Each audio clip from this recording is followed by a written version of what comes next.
अस्सलाम वालेकुम, बाबा शेफ़ हाज़िर हैं जी। आज हम बनाने लगे हैं haleem chicken easy cook mix. अच्छा जी, यहाँ पे हमारे पास पैकेट्स वाली हलीम है, जो आपको मिक्स वाले पैकेट्स मिलते हैं।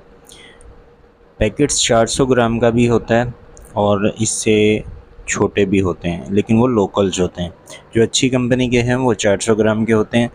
400 ग्राम का जो एक पैकेट है, उसमें आपने 1 केजी और 500 ग्राम पानी डालना है। अगर आप पतली हलीम बनाते हैं, नॉर्मल यानी कि बिल्कुल थिक ज़्यादा नहीं करते आप, तो फिर आप उसमें पानी कम ज़्यादा कर सकते हैं, और अगर आप थिक खाते हैं तो फिर कम भी कर सकते हैं। ये आपके ऊपर है, आप किस स्टैंडर्ड की हलीम खाते हैं। हमारे पास 3 पैकेट्स थे और एक पैकेट में हमने 1.5 केजी पानी डाला था। 4 केजी एंड 500 ग्राम इसके अंदर पैकेट्स निकलते हैं मसाले के। 2 पैकेट्स हमने डाल दिए हैं, 1 पैकेट्स हम बाद में डालेंगे, जो मिक्स कर दिया हमने पानी में।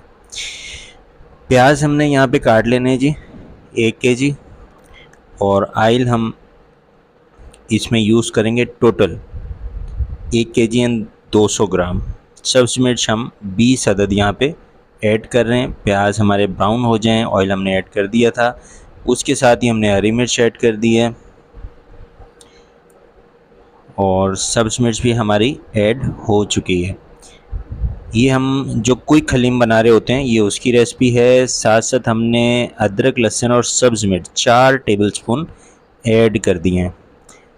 सब चीज़ बराबर की होती हैं इसमें, अदरक, लहसुन और ग्रीन चिली बराबर की। दही 500 ग्राम हमारा ऐड हो चुका है। हल्दी हमारी 2 टेबलस्पून ऐड हो चुके हैं। धनिया सूखा हमारा 2 टेबलस्पून इसमें जाएंगे। लाल मिर्च 1.5 टेबलस्पून इसमें ऐड होगी। क्रश चिली यानी कि कुटी हुई मिर्च हमने इसमें 1.5 टेबलस्पून ऐड करनी है। नमक साल्ट 1.5 टेबलस्पून हम इसमें ऐड करेंगे। अगर आप मिर्च या नमक कम ज़्यादा खाते हैं तो आप कर सकते हैं। ये हमारे पास एक साइड होती है जिसको हम नॉन मैनेजमेंट भी कहते हैं, और कई जगह पे हमारे पास लेबर साइड भी होती हैं।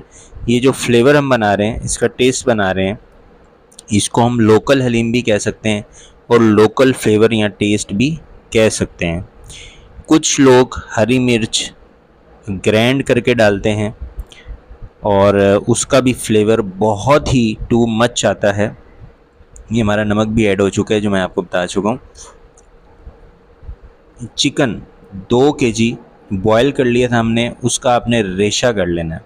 इतना बॉयल करना है कि उसका रेशा हो जाए, और उसको अच्छी तरह आपने भून लेना है। ऑयल कम हो तो ऐड कर देना है। हमने टोटल ऑयल जो ऐड किया था वो आपको बता दिया था।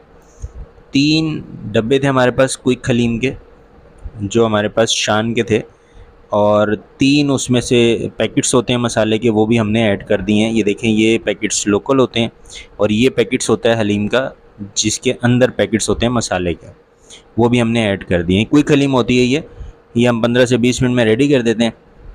वीडियो कटिंग करके मैंने 5 मिनट कुछ सेकंड की कर दी है। और ये हमारा टोटल ऑयल जो है इस time 1 KG and 200 gram add हो चुका है। पहले हमने 800 ग्राम डाला था, फिर कम था, हमने और ऐड कर दिया। थोड़ा पानी ऐड करते हैं इसमें, ताकि अच्छे से चिकन पक जाए, सौते हो जाए और नीचे ना लगे। यहाँ पे ऑयल कम खाते हैं, नहीं तो इसमें ऑयल ज़्यादा यूज़ होता है। यहाँ पे हम इसको जो थोड़ा नरम कर रहे हैं वो इसलिए कर रहे हैं, जो हमारा चिकन है वो थोड़ा ज़्यादा है, यानी कि हम एक्स्ट्रा यहाँ पे चिकन डाल रहे होते हैं। तो जो आपको मैनेजमेंट यानी कि मिकदार बताई है वो सही है, बिल्कुल ओके है, लेकिन यहाँ पे हम थोड़ा ज़्यादा डाल रहे होते हैं। जैसे ही ये हलीम बीच में जाएगा तो ये गाढ़ा हो जाएगा। अच्छा जी, आप इसका स्टैंडर्ड जो है इसे ऊपर नीचे कर सकते हैं, क्योंकि जब जैसा हमें क्लाइंट गाइड करता है कि हमें भाई ये स्टैंडर्ड चाहिए, हम भी वैसा ही फूड उनको रेडी करके देते हैं। हम वो चीज़ बना रहे होते हैं, आपके साथ शेयर कर रहे होते हैं, जो हम क्लाइंट को सर्व कर रहे होते हैं। जब हम घर के लिए बनाएंगे, अपने लिए बनाएंगे, या किसी और चीज़ के लिए बनाएंगे, वो भी आपको साथ साथ शेयर कर देंगे। फिल वक्त जितनी भी रेसिपीज़ मैं शेयर कर चुका हूँ A to Z फूड के प्लेटफॉर्म से, वो सब की सब हम क्लाइंट को सर्व कर रहे होते हैं, अल्लाह की रहमत से। और इसका हमें फीड्स पैक आ रहे होते हैं, कहीं पे 100%, कहीं पे 80%, कहीं पे 60%, कहीं पे 40%। और वही फीडबैक्स मेरी कोशिश होती है मैं आपके साथ भी शेयर करूं। हलीम के साथ गार्निश लाजमी रखते हैं, जुलियन अदरक, लेमन, ग्रीन चिली। अगर ज़्यादा अच्छा करना चाहते हैं हल्का सा मिंट भी आप रख सकते हैं, यानी कि पुदीना काट के। और ब्राउन प्याज इसकी बेहतरीन गार्निश कहलाती है। साथ चाट मसाला भी हो तो फिर सोने पे सुहागा हो जाता है। तो मैं उम्मीद करता हूँ आज की रेसिपी आपको बहुत अच्छी लगी होगी। और अगर कोई कमी पेशी रह गए तो काइंडली आप मेरे साथ शेयर कर लिया करें, मुझे बता दिया करें, मैं इसको बेहतर करने की कोशिश करूँगा। बाबर शेफ़ को इजाज़त दें। अल्लाह हाफ़िज़, अल्लाह निगहबान। अस्सलामु अलैकुम व रहमतुल्लाहि व बरकातहू।